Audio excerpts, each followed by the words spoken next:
Hi friends, ಇವತ್ತು home made ಧನಿಯಾ powder ಮಾಡೋಣ. ತುಂಬ ಈಸಿ. ಇದು 250 ಗ್ರಾಮ್ ಇದೆ. ಕ್ಲೀನ್ ಮಾಡ್ಕೊಳ್ಳೋಣ ಮೊದಲನೇದಾಗಿ.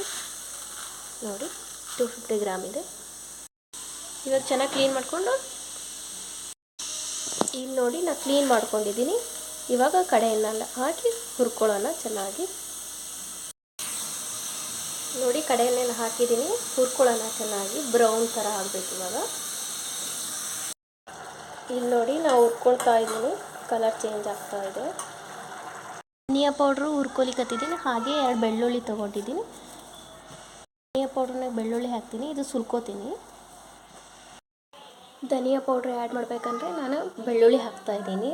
ಹಾಗೆ ಸಾಜೀರ, ಲವಂಗ, ಕರಿಮೆಣಸು ಹಾಗೂ ಇಲಾಚಿ ಮತ್ತು ಚಕ್ಕೆ ಇವೆಲ್ಲ ಇವಾಗ ಕಡೆಯನ್ನಾಗ ಹಾಕ್ತಿದ್ದೀನಿ. ಕಡೆಯನ್ನಾಗ ಹಾಕಿ ಹುರ್ಕೊಳ್ತೀನಿ.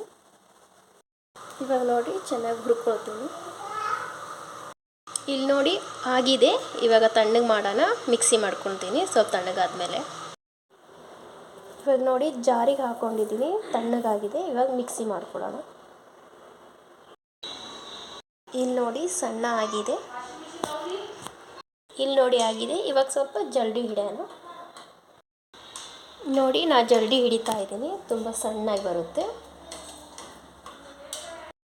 ಇಲ್ಲಿ ನೋಡಿ, ಜಲ್ಡಿ ಹಿಡ್ತಿದ್ದೀನಿ, ತುಂಬ ಸಣ್ಣ ಆಗಿದೆ. ಧನಿಯಾ ಪೌಡರ್ ರೆಡಿಯಾಗಿದೆ. ನೋಡಿ, ಹೋಮ್ ಮೇಡ್ ಧನಿಯಾ ಪೌಡರ್ ರೆಡಿ ಆಗಿದೆ. ನಿಮ್ಗೆ ಇಷ್ಟ ಆಯ್ತು ಅಂದರೆ ಲೈಕ್ ಮಾಡಿ, ಶೇರ್ ಮಾಡಿ ಹಾಗೂ ಸಬ್ಸ್ಕ್ರೈಬ್ ಮಾಡಿ ಫ್ರೆಂಡ್ಸ್. Thank you.